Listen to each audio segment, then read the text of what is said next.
Hello, my name is Toma Dube, and I'm very pleased to be having this conversation as part of the SMME Roadshow. And I look forward to the roadshow and all the programs that come with it. Small businesses within the provinces, and I'll speak about the Eastern Cape first, and then a comment on small businesses in general in South Africa, have really been under pressure pre-COVID already. We have a high failure rate of SMMEs. We don't really have an entrepreneurial culture that is as resilient as we see it in other parts of the world. And so, with the onset of COVID 19 and the political unrest, although the Eastern Cape, for instance, wasn't affected to a great degree, have really shown that we really need to invest in building a resilient an SMME sector. We need to invest in small businesses. We need to invest in small businesses that are being run and being built by young people, and they can play a more meaningful role in our economy. They have the highest multipliers, and so at the time being, the state of SMMEs is a dire one. It's expensive to start a business. It's expensive to run a business in South Africa. There's not a lot of access to markets and to get plugged in into value chains. Not a lot of access to finance, and these are all some of the issues that have put them even under more pressure as they try to survive what have been very difficult times for us in general, but acutely so for SMMEs. Absolutely. And I think the other side of that coin is that SMMEs are problem solvers. And we've seen a lot of great businesses coming in, not only good businesses in the sense that they make good money, but that are solving key issues that we have in communities, that we have in the country as a whole.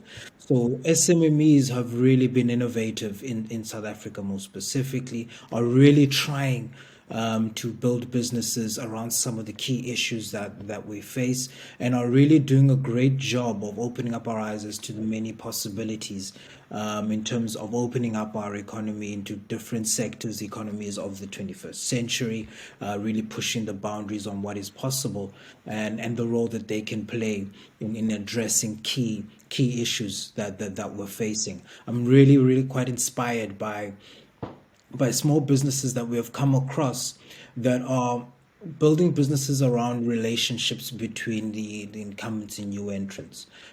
For instance, businesses that are creating platforms for people to get access to the kind of services they never had access to before. Businesses that are opening up opportunities for young people to access information, to access financial services, to access education, to access healthcare. All of these are going to be very important moving forward, and they just highlight why it's so important to invest in SMMEs. Absolutely. So, I mean, we hear this all around the world, the role that SMMEs can play within an economy. And that's because SMMEs are nimble and can respond quite quickly either to economic shocks or to economic opportunities that arise. Working with SMMEs in terms of big corporates as well have helped them to reduce costs in some of delivering some of the goods and services that they want to deliver to the broader economy. And a key benefit of SMMEs is that they create jobs, right? So no entrepreneur says, today I want to create 10 jobs. They say, I want to provide a quality service and a product. And because I am doing so, I can hire more people in order to help me do that. SMMEs are at the forefront, should be at the forefront of our fight against poverty and inequality, because they are a great way to create jobs, because they are a great way to create economic activity, and because they are acutely or because they are so well positioned to take advantage of new economic opportunities that come out as the world changes, as the world transitions. It will be SMMEs that drive that, and it will be SMMEs that will unlock the value that exists in the new economies that we're creating. Absolutely. So what COVID has really done, particularly for businesses, is to challenge the way in which we've been doing things and the wisdom of doing things in those ways. Being forced to have a relook at how we work, where we work from, and whom we work with. I think will will have some great dividends for the SMME sector. We found that there are needs that perhaps in the past that we thought that we didn't have. SMMEs are coming in and filling in those gaps, providing for those needs and providing those services and goods that perhaps that we didn't know we needed before the pandemic.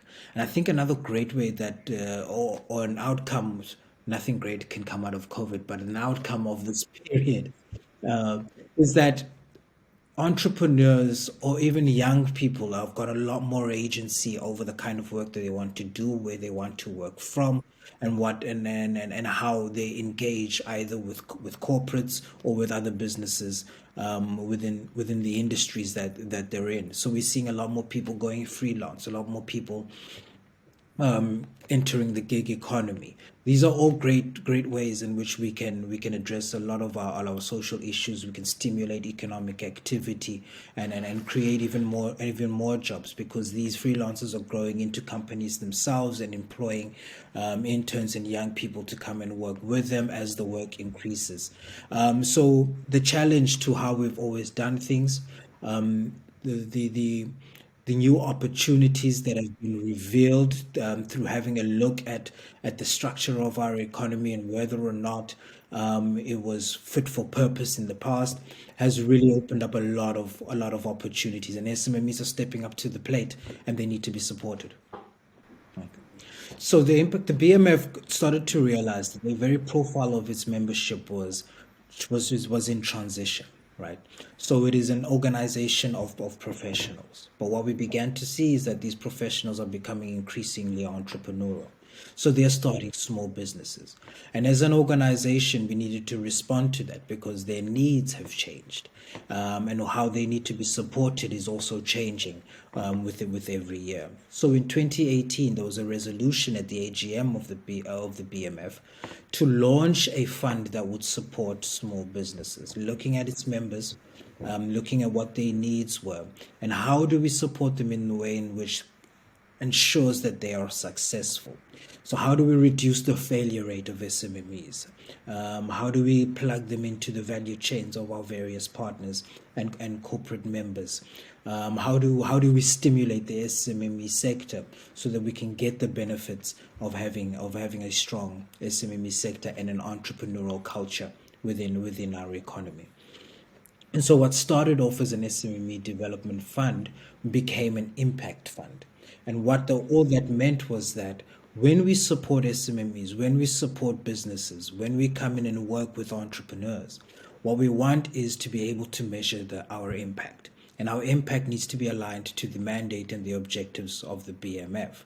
So, if our mandate, our overarching goal, is to have socio-economic transformation in South Africa, how are we working with entrepreneurs to achieve that? Well, we're doing that by getting an SMME sector that is vibrant, that is creating jobs, that is putting money in the pockets of young people and women within society, that is empowering them, but also businesses that are solving key social issues, whether it's be access to finance for the previously excluded, or whether it's be access to healthcare for those who perhaps can't afford medical aid and so forth. And are they finding innovative ways to deal with those issues? And so we have clearly defined impact areas, and those impact areas are aligned to the mandate of the BMF. And all we're saying is that we're not just going to throw money at the problem.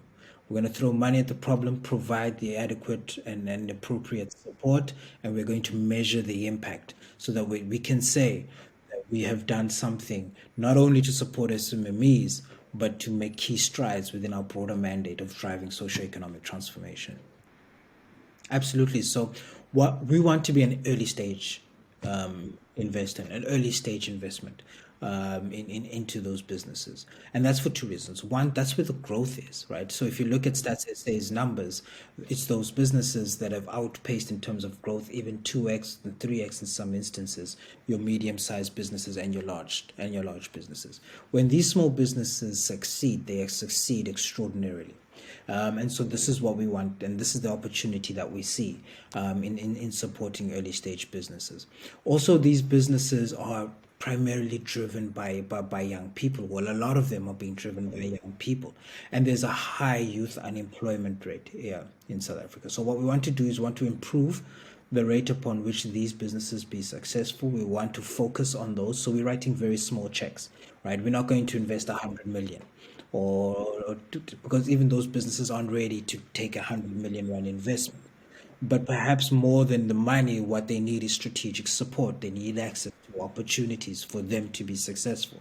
And so our the money that we invest and the support that we provide is equally weighted, as equally important to us. And we put into and it's all and it is all in line with our theory of change. And our theory of change is quite simple. It's the guys, the small guys, the small businesses, the startups, the early stage businesses, where the growth is, but also where the opportunity to create the most jobs and the most economic activity lies. And if we support them and help them as much as we can so that they are successful, then we can drive effective socio-economic transformation from the ground up that is driven by young people and that is driven by women who are starting these businesses but are not getting the adequate support. They may not just need the money; they need strategic support. They need relationships. They need a partner that is as invested in their success as they are. That's the role we want to play. So two key pillars of the BMF as an organization. One is to drive socio-economic transformation, and the other is to develop managerial excellence. Right? And we've chosen that as our focus point. So whether you're an entrepreneur or a professional within a corporate, managerial excellence is relevant to whatever it is that you're doing. And so how we support young people and women is through programs that develop managerial excellence so that they can be excellent managers whether or not they're entrepreneurs or whether we're working in corporate. So we have an sort of the BMF student chapter within the BMF as well. And it is located in institutions of higher learning. And we're having management and leadership conversations with students while they're still in school to prepare them for management and leadership once they leave the institutions that they're registered in. And a number of programs are run and led by students themselves. And that's another way we empower them is to say, take responsibility for your development. The mother body will support, but you need to drive these programs. You need to make the calls. You need to build the relationships with mentors and with captains of industry that you would like to come to your institution and have these management and leadership conversations. And once a year, all the students gather at what was the Ed Consent. I'm not sure if it's still called Ed Consent now that, but yeah, it was called the Ed Consent in Johannesburg, and there's a leadership conference that happens for students there once a year, and they elect their leadership there, those that will drive the agenda of students, and we encourage them also to make a contribution to the agenda of the mother body as well. And for women, we've got a partnership with Duke Corporate Education, and we've got the Women in Power program. And the Women in Power program is for women, also having those leadership and management conversations, capacitating them with the skills to be effective leaders and to be transformational leaders, right? So the kind of leaders that we want to develop in the BMF are leaders who are going to drive the transformation agenda wherever they are, who are going to start a business with in mind, knowing that they have to make a contribution to our economy solving the triple challenges of poverty, unemployment, and inequality. Those are the kind of leaders that we want to develop. Those are the kind of leaders that we want to associate with. And for young people, and I'm a graduate of that program as well, is the Young Professionals Development Program, which runs for about 8 months. And it's all about developing personal mastery, management, and some of the other skills for you to be able to lead organizations and lead teams, how to build consensus. And you also work on a project that seeks to solve a real problem that you have identified within the area that either that you work in, that you live, or within your province or your municipality or your company or where your business operates. So we have all of these programs, and all of them are about developing effective, competent, transformational leaders, so that no matter what it is they choose to do with their time, that they have all the skills to be successful. And those are some of the programs that we have in the BMF. No, it's open to everybody to come in who want to develop their managerial skills. I mean, the programs that I've mentioned about a few of the many opportunities that we have within the BMF for you to develop the skills that you need to run effective businesses, to lead teams, or just to be a better manager. And so those opportunities are quite open to anyone who wants to be a member and to join. Most of our programs are free for members. So we provide them freely because we want to remove as many of the barriers as possible to people to get the information, the education, and the skills that they need for them to be successful. We also offer bursaries to do your MBA at Wits Business School. I mean, we offered five last year and I think five the year before that. So we have also a relationship with other institutions that are perhaps a little bit more wiser than we are in terms of developing some of these skills in some areas. And so we don't try to do everything. We work with partners, we work with stakeholders to create opportunities for members to be better managers because developing that managerial excellence is critically important for the transformation agenda. I don't know if you remember in the 90s and the early 2000s, the excuse was we're not hiring black managers and black leaders because there aren't any of the skill level and of the experience that we need, right? We're taking that excuse off the table and letting people look transformation in the face and confront it because it has to happen if we want to create a growing, stable, and successful economy and country as a whole. Yeah. So look, I think I want a key consideration for us as well, or something that is actually not really a new realization in how we look at our economy, the businesses that are within it, and our challenge of creating jobs and economic activity.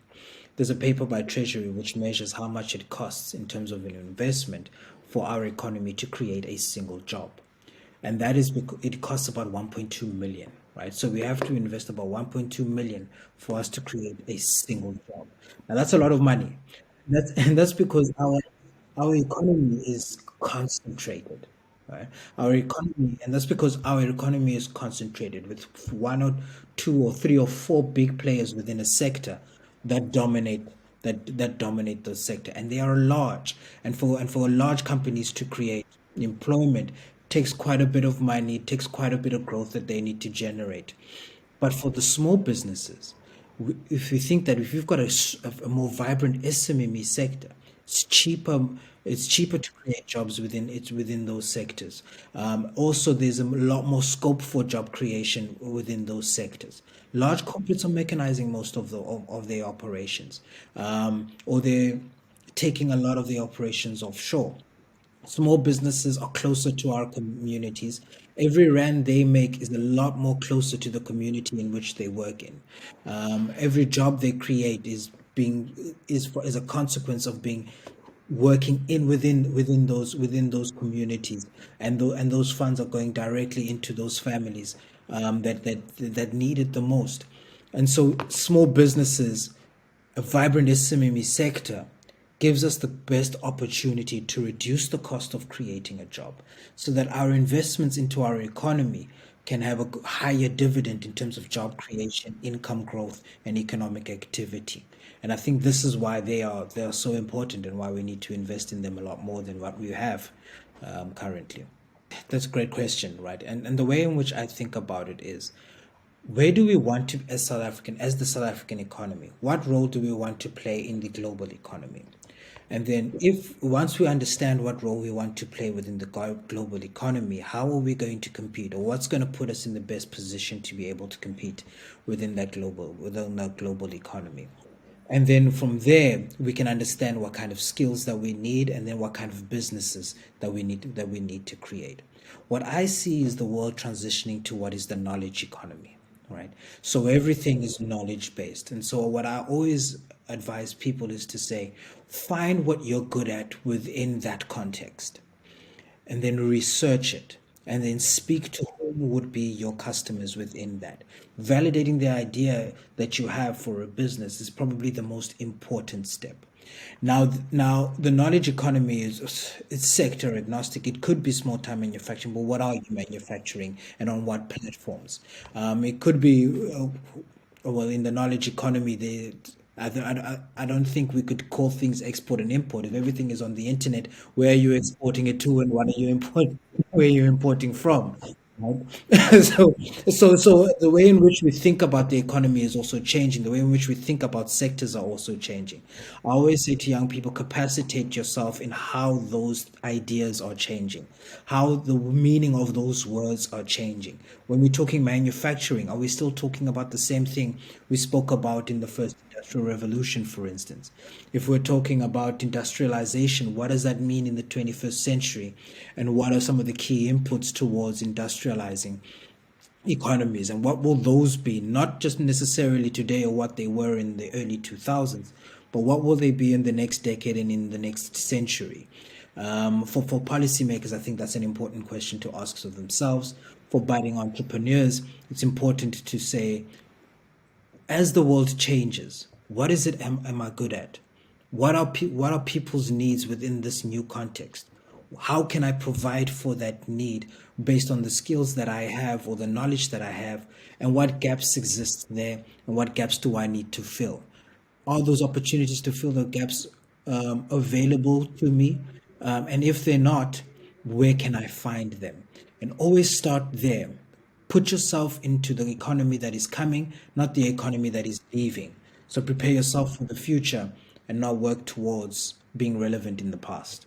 So look, I mean, I think the development of, and we'll take the BMF member as a profile, or as an example, right?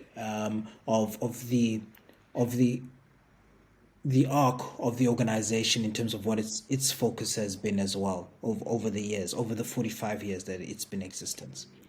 So when the BMF member was first established in 1976 and the organization was formed, the BMF member wanted just acknowledgement for the role that they play in the businesses that they worked in, right? So you could be black and you could be managing and supervising people, but you were not allowed to be called a manager, right? So the first battle was acknowledgement, right? It was acknowledge my role, acknowledge my talent, acknowledge my contribution, right? And can give me my just desserts for that contribution. And then in the 90s, we went from, of course, acknowledgement to inclusion as there's the transition into democracy. So the fight of the BMF member was include me. Now that you acknowledge that I exist, include me in the economy, include me in business, include me in decision making, include me in planning for the future, and also include me in the economic dividends of this transition, right?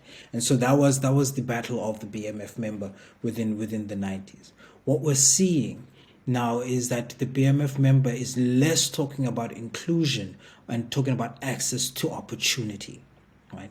No longer want just to be part of previously white companies.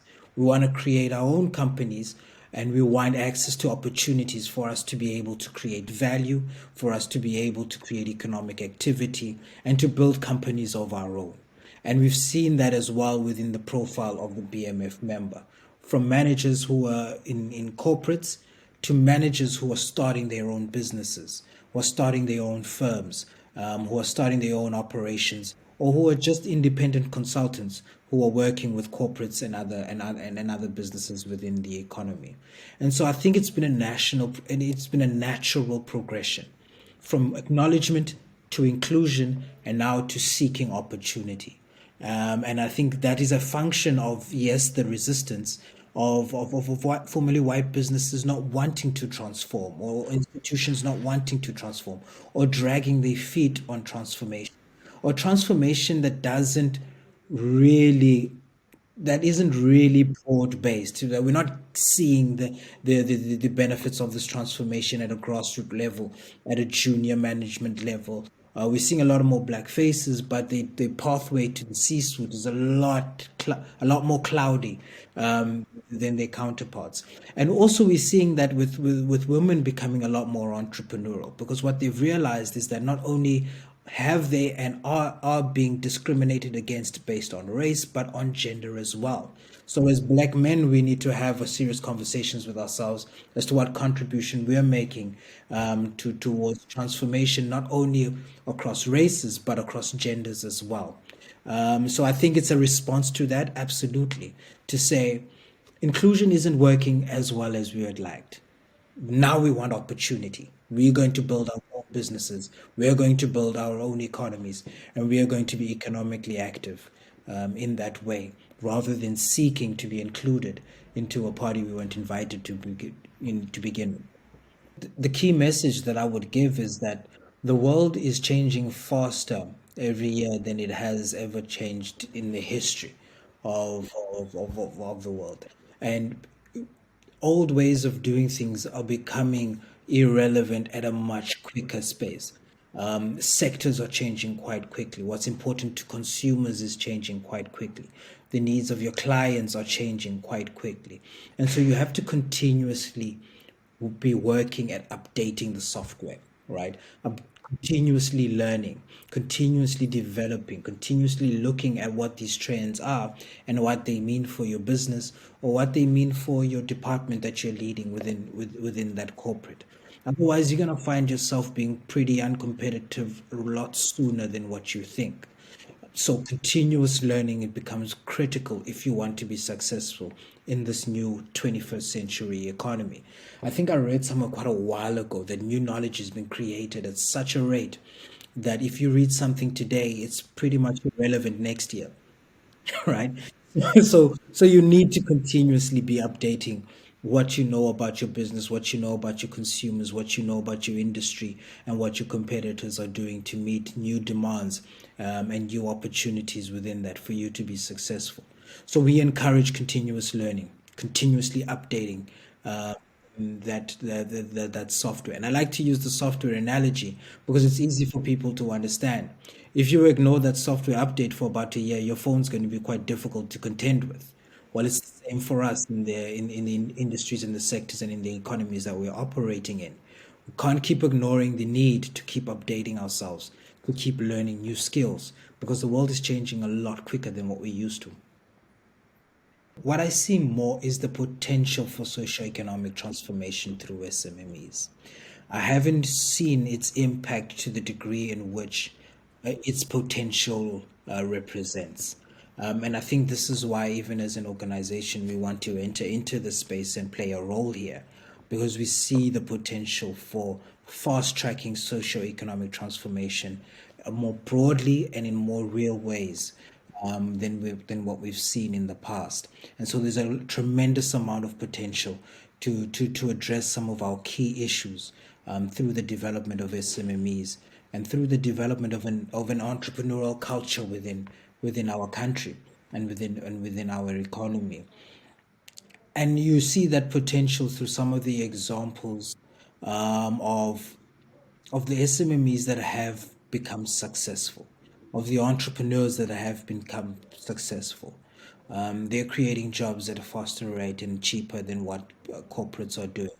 They are entering into spaces and solving problems that big corporates and even government can't solve. And so they're responding to the needs of people in more nimble, more strategic, and more efficient ways. And if we can scale that, then I think our issues become less doom and gloom, or our situation becomes less doom and gloom, and our challenges become a little less daunting than what they seem to be currently. But I think we're just focusing in the wrong areas currently. To focus on SMMEs, we need to support them. We need to drive their development. We need to teach young people to be able to recognize opportunities and to be entrepreneurial, to take those risks while they're still young, to put themselves out there and to test their ideas in the market. I think this is where we will begin to see the dividends of having a strong SMME sector. And a strong SMME sector, in my opinion, means we drive some of our social indicators in the right direction, means we achieve socio-economic transformation, means we grow our economy, we grow the pie rather than try to divvy up the little that is left. It means we get young people active within the economy and off the streets. We redefine the generational mission of this current crop of young people and give them a sense of purpose. So I think definitely the potential for socioeconomic transformation exists through SMMEs in more ways than in any other area. And an investment in them, I think, would be the wiser choice to make. Absolutely, and that's the one. And I think perhaps the one silver lining of Black Swan events is that they challenge our assumptions, right? They force us to look at how we've been doing things and to adapt to new ways that may help us deal with the challenge that we're faced with at the time. And what we find is then when we do that, we find opportunities to do things differently that may be more efficient, and that may actually create a lot more value than what we thought that they would. So the whole fear around if people work at home, they'll be less productive. That was an assumption that we had, and this is why people were so insistent on you clocking in at 8, clocking out at 5, right? But what we've seen is that when people have more control over their time, they are more productive. And so what matters is the role of the manager then is not on to micromanage how people use their time, but to give them freedom to manage their own time, but set targets in terms of what needs to be achieved by when. And you'd find that people can be really responsible with how they use their time to achieve those targets.